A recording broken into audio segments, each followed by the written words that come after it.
포스테코글루 감독의 채용 시스템에는 알려지지 않은 한 가지 플러스가 있다. 바로 이것이 현재 토트넘을 만들었으며 EPL 감독들을 크게 긴장시키고 있다. 현재 EPL에서 가장 주목받으며 이슈를 몰고 다니는 것은 바로 토트넘이며 또한 그 중심으로 포스테코글루 감독과 바로 손흥민 체제라는 것은 누구나 알고 있죠. 그런데 최근 영국 전문가들을 비롯해 매체들은 포스테코글루 감독에 대한 설전에 들어갔으며 그가 왜 이렇게 초반에 잘하고 있는지에 관해 열띤 토론에 들어간 모습이기도 합니다. 또한 이 와중에 밝혀진 사실이 영국을 강타했고 특히 매우 감동적인 스토리도 나오고 있습니다. 이는 손흥민과 직접적인 관련이 있는 사안으로 더욱 주목받고 있는 모습인데요. 우선 앞서 논의된 대로 현재 포스테코글루 감독의 주가가 치솟는 상황이 분명한 상황의 한 가지 징표로 바로 맨유의 차기 감독으로 포스테코글루 감독이 벌써부터 호명되는 상황이 등장했습니다. 물론 현실성 제로인 이야기이긴 하지만 이런 말 자체가 나온다는 것이 놀라운데요. 카타르 월드컵에서 한국의 16강 진출을 예상한 영국의 서튼은 맨유 차기 감독은 바로 빅 NG라면서 현 토트넘의 NG 포스테코글루 감독이 적임자라는 의견을 내비쳤습니다. 항상 맨유는 EPL을 상징하는 구단 중 하나로 부진한 것을 견디지 못하는 전문가들이 많습니다. 게리 네빌을 비롯해 퍼디난드 등은 구단이 방송에 출연해 맨유 상황을 비판하고 있는 모습이며 로이 킨 같은 경우 브루노 페르난데스의 주장 완장을 당장 뺏어야 한다고 주장합니다. 26년 동안 퍼거슨 통치 기간에 패배를 잘 모르던 맨유가 최근 10년간 이전보다 부진하기 때문입니다. 그러다 보니 집중 포화를 맞는 것은 늘 감독이며 최근 너무 경질이 잦은 상황이 반복되고 있죠.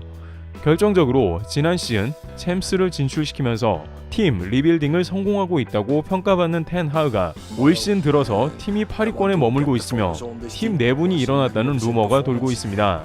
산초는 항명을 했으며 안토니는 경기 중에 상대방 선수의 손을 후려치는 등 최악의 모습이고 페르난데스는 주장다운 모습은커녕 경기 후에 홈팀 팬들에게 인사도 안 하고 빠져나갔습니다.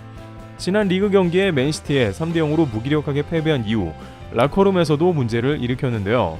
텐 하흐는 선수들에게 맨시티에 축하하는 소리를 들으라고 지시하는 무리수를 두었으며 또한 개인별로 비디오를 만들어 무엇을 잘못했는지 깨달으라는 숙제까지 개별적으로 내줬다고 합니다.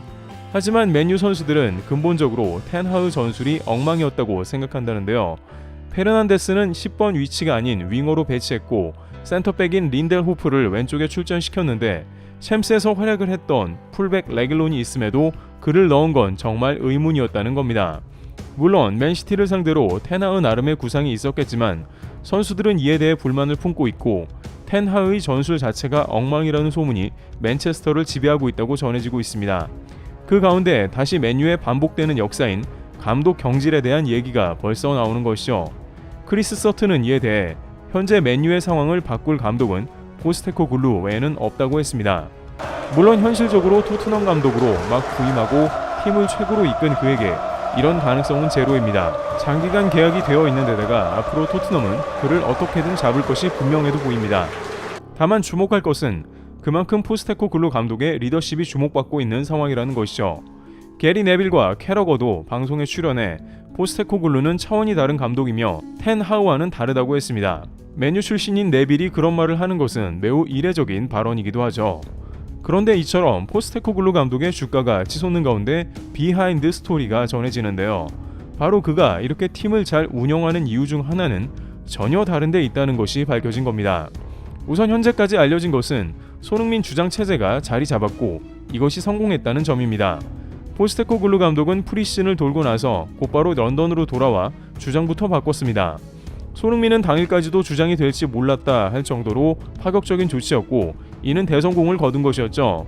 스퍼스 웹에 따르면 손흥민은 조용한 선수였으나 오히려 주장된 것을 부담스러워하지 않았고 주장 역할을 즐기고 있으며 자신이 센터포워드 포지션에서 골을 많이 넣으며 오히려 부활했다고 했습니다. 그런데 포스테코글루 감독이 왜 구체적으로 어떤 이유에서 주장을 시켰는지는 드러나지는 않았는데요.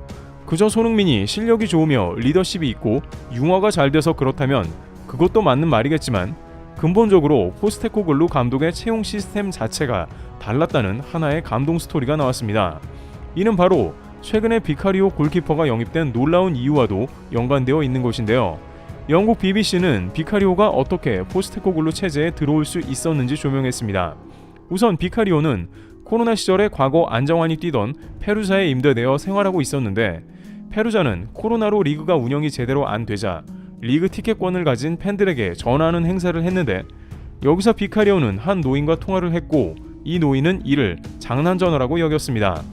하지만 비카리오는 그 노인에게 오랫동안 장난 전화가 아닌 것으로 설득을 시켰고 그 노인이 페루자의 선수가 이렇게까지 친절하게 통화한 것에 대해서 인간성에 감탄을 한 겁니다.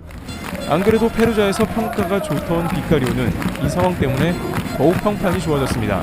당시 비카리오는 세리아에서 어떤 다른 골키퍼보다 선방을 많이 할 정도로 실력은 검증되어 있었죠. 그런데 알고 보니 친절한 데다가 노인을 공경하는 인간성, 겸손함도 겸비한 선수였다는 겁니다. 여기서 포스테코글루 감독은 바로 그를 영입할 때 이런 점을 플러스 요소로 판단했다는 겁니다. 즉, 포스테코글루 감독은 실력은 물론이지만 인성까지 반드시 보고 있다는 것이죠. 비카리오는 토트넘에 와서도 기존 주장인 요리스에 대해 존경심을 표한 모습입니다. 최근 손흥민이 다이어를 지속적으로 챙겨주듯 어쩌면 과거의 리더십 그룹 사람들이기 때문에 무시할 수 있고 손흥민은 자신에게 못되게 한 이들을 용서하지 못한다고 해도 이상할 게 없지만 손흥민이나 비카리오 모두 팀 동료들을 존중하며 팀에서 훌륭하게 녹아들고 있는 모습입니다. 또한 손흥민은 경기 후 인터뷰에서 비카리오와 동행하며 서로를 치켜 세우는 발언을 했습니다. 손흥민은 비카리오의 슈퍼 세이브 때문에 팀이 무패 행진을 지속할 수 있다고 소개했으며 비카리오는 주장 손흥민 체에서 우리는 더욱 강해지고 있다는 미담을 주고받는 모습이었죠. 실제 포스테코글루 감독은 비카리오뿐만 아니라 토트넘의 새로운 인물을 영입할 때 반드시 인성 부분을 검토하고 있으며 이것은 토트넘 영입 시 매우 중요한 부분으로 자리하고 있다고 합니다. 이런 이야기가 등장하자 당장 맨유에서 포스테코글루 감독 영입을 해야 한다는 말이 나올 만도 한 것이죠. 맨유 선수들은 경기 중 짜증이 심해졌고 다른 팀 선수들과 시비가 붙고 있으며 감독은 선수들을 어린애 취급하는 상황에 이제 집단 항명까지 일어날 수 있는 국면입니다. 또한 맨유의 선수 입단 매뉴얼에는 전혀 이런 사안이 없던 것으로 파악되며 논란이 되었는데요. 안토니와 헤이룬 영입 시 그들은 막대한 돈을 지출하면서도 전혀 이런 인성 부분을 검토하지 않은 것으로 확인됐습니다. 맨유의 게리 네빌에 따르면 1억 유로를 들인 안토니 구입은 말 그대로 패닉 바잉이었다고 했고 실제 맨유 스카우터들은 아무런 기준 없는 영입에 돈을 모두 날렸다는 이야기가 나오고 있습니다. 실제 안토니는 가정폭력으로 조사 중이며 산초는 감독에게 대들고 항명 중에 있습니다. 축구는 실력이고 인성 부분이 중요하지 않다는 그들의 주장이라면 제대로 틀려버린 셈입니다. 반면 토트넘의 경우엔 판더벤, 비카리오 등 최고의 활약을 보이는 선수들의 인성도 훌륭합니다. 실력으로도 영입을 잘했지만 빈틈없이 그들의 인성까지 챙겨 팀을 하나 되게 했습니다. 여기에 포스테코글루 감독이 가장 급한 것으로 지적했던 라커룸 문제는 손흥민이 해결했죠. 최근 에메르송은 팟캐스트에 다시 출연해서 손흥민은 가짜 한국인이다. 그는 브라질 사람이라고 말했는데요. 에메르송은 영국인들은 드레싱룸에서 조용하길 원하는데 남미 애들은 시끌벅적하다고 했으며 손흥민은 이런 애들에 항상 맞추고 있으며 자신이 오히려 더 장난치고 떠든다고 했습니다. 바로 이런 것이 토트넘을 변화시킬 것을 한 번에 꿰뚫어본 포스테코 감독이 손흥민을 주장으로 하는 건 당연했습니다. EPL에서 열광하는 것은 포스테코글루 감독이 당연한 것을 실행에 옮겼다는 점입니다. 미식 축구인 NFL 시스템과 같이 훈련 시에도 감독이 최대한 개입하지 않고 코치에 맡겼고 결국 이는 선수들이 압박에서 벗어나 재미있게 훈련에 임하는 결과를 만들어주기도 했습니다. 선수들은 코치와는 더욱 긴밀하게 훈련 시에 불만을 토론할 수 있고 훈련이 나은 방향으로 개선된 것이죠. 또한 선수들을 채용할 때 그의 멘탈 문제가 있다면 포스테코글루 감독은 일단 보류한다는 겁니다. 결국 그것이 팀을 좀먹기 때문이고 네이마르 같은 세계적인 선수도 PSG가 지옥 같았다고 한 걸 보면 팀은 실력만으로 되는 게 아니라 선수들 간의 화합, 위닝 멘탈리티 등이 중요한 요소이기 때문이죠. 이와 같이 토트넘은 포스테코 감독의 손흥민 체제가 왜 잘 되고 있는지 그 이유를 제대로 보여주고 있습니다. 트래블TV였습니다. 감사합니다.